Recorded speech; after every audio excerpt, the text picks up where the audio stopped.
ಎಲ್ಲರಿಗೂ ಸ್ವಾಗತ. ಇಂದು ಸಿಲಿಂಡರಾಕಾರದ ಲೋಹದ ತುಂಡನ್ನು ವೃತ್ತಾಕಾರದ ಆಕಾರಕ್ಕೆ ಪರಿವರ್ತಿಸಲು ಹೈಡ್ರಾಲಿಕ್ ಫೋರ್ಜಿಂಗ್ ಯಂತ್ರವನ್ನು ಹೇಗೆ ನಿರ್ವಹಿಸುವುದು ಎಂದು ನಾವು ಕಲಿಯುತ್ತೇವೆ. ಮೊದಲಿಗೆ ಹೈಡ್ರಾಲಿಕ್ ಫೋರ್ಜಿಂಗ್ ಯಂತ್ರದ ಮುಖ್ಯ ಅಂಶಗಳೊಂದಿಗೆ ನಮ್ಮನ್ನು ಪರಿಚಯಿಸಿಕೊಳ್ಳೋಣ. ನಿಯಂತ್ರಣ ಫಲಕವು ಪವರ್ ಸ್ವಿಚ್, ಒತ್ತಡ ನಿಯಂತ್ರಣ ಮತ್ತು ತುರ್ತು ನಿಲುಗಡೆ ಬಟನ್ ಅನ್ನು ಒಳಗೊಂಡಿದೆ. ಫೋರ್ಜಿಂಗ್ ಮಾಡುವ ಮೊದಲು ಲೋಹವನ್ನು ಬಿಸಿ ಮಾಡಲು ಬಳಸುವ ತಾಪನ ಕುಲುಮೆ. ಶಾಖ ಮತ್ತು ಶಿಲಾಖಂಡರಾಶಿಗಳಿಂದ ನಿಮ್ಮನ್ನು ರಕ್ಷಿಸಿಕೊಳ್ಳಲು ಯಾವಾಗಲೂ ಸುರಕ್ಷತಾ ಕನ್ನಡಕ, ಶಾಖ ನಿರೋಧಕ ಕೈಗವಸುಗಳು ಮತ್ತು ಏಪ್ರನ್ ಅನ್ನು ಧರಿಸಿ. ಸಿಲಿಂಡರಾಕಾರದ ಲೋಹದ ತುಂಡನ್ನು ಕುಲುಮೆಯಲ್ಲಿ ಇರಿಸಿ ಮತ್ತು ಅದನ್ನು ಸೂಕ್ತವಾದ ಮುನ್ನುಗ್ಗುವ ತಾಪಮಾನಕ್ಕೆ ಬಿಸಿ ಮಾಡಿ. ಇದು ಲೋಹವನ್ನು ಮೆತುವಾದ ಮತ್ತು ಸುಲಭವಾಗಿ ರೂಪಿಸುವಂತೆ ಮಾಡುತ್ತದೆ.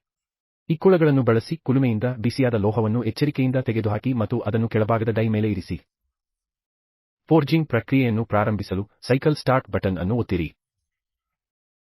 ಹೈಡ್ರಾಲಿಕ್ ಪ್ರೆಸ್ ಕೆಳಗಿಳಿಯುತ್ತದೆ, ಲೋಹವನ್ನು ವೃತ್ತಕ್ಕೆ ರೂಪಿಸಲು ಒತ್ತಡವನ್ನು ಅನ್ವಯಿಸುತ್ತದೆ. ಲೋಹವು ಡೈಸ್ನ ಆಕಾರಕ್ಕೆ ಅನುಗುಣವಾಗಿರುವವರೆಗೆ ಪತ್ರಿಕಾ ನಿರಂತರ ಒತ್ತಡವನ್ನು ಅನ್ವಯಿಸುತ್ತದೆ. ಇದು ಕೆಲವು ಕ್ಷಣಗಳನ್ನು ತೆಗೆದುಕೊಳ್ಳಬಹುದು. ಚಕ್ರವು ಪೂರ್ಣಗೊಂಡ ನಂತರ ಪತ್ರಿಕಾ ಸ್ವಯಂಚಾಲಿತವಾಗಿ ಹಿಂತೆಗೆದುಕೊಳ್ಳುತ್ತದೆ.